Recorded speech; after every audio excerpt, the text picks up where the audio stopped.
दर्शक बंधु times news India सचकी आवाज आपण मानक स्वागत। आसंतु नजर पकेबा कटक सहरर एक खास खबर उपरे।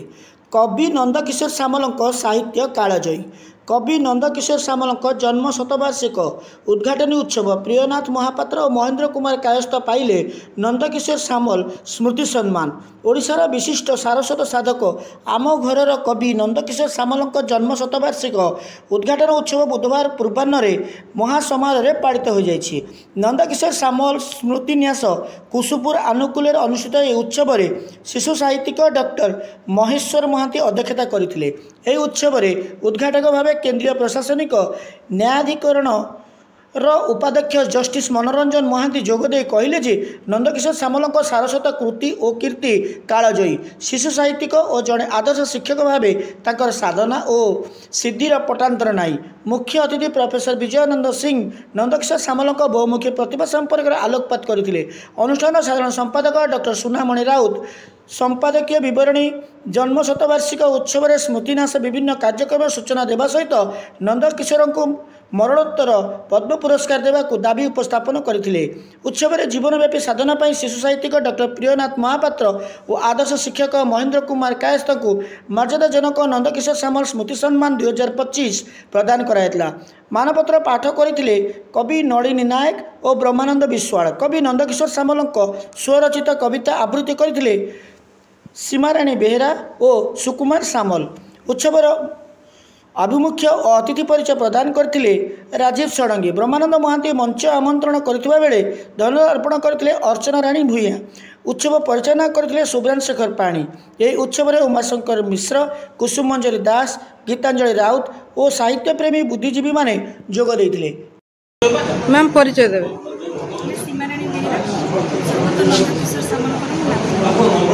आज कौन कहे अजांकर जन्मवार्षिक आरंभ हो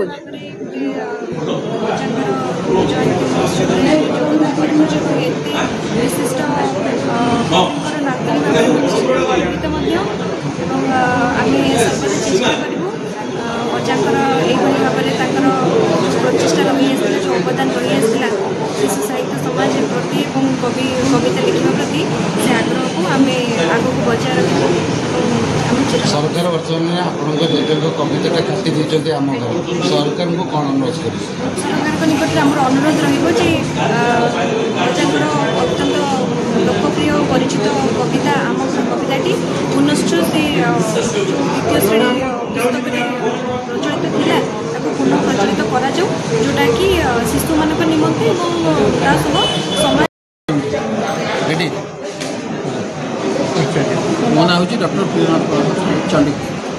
कौन कहे आज कवि नंदकिशोर सामल शतवार्षिक जन्म नंदकिशोर सामल होती विशिष्ट शिशु साहित्य सबुठ बड़ कथा सागर व्यक्तिगत भाव सी तो व्यक्तिगत भाव 15 वर्ष सागर संपर्क में आसी जो बही मत जो 10 वर्ष जो बही प्रकाश पाई जो साहित्य एकाडेमी पुरस्कार पाई आम पब्लिकेसन प्रकाश कर एपर्यंत केतोटी पुस्तक प्रकाश कर समय विश्व बहुत भल लोक मीडिया शिशु साहित्य ओडिशा 50 वर्ष समय धरी ये आम टिकी गढ़िया माँ परिवार केटे सब बाटे गीत से गीत प्राय 6टी केन्द्र गप और आलोचना पिला पाठ्यपुस्तक नंदकिशोर सामल जन्मशतवार्षिक समर्थित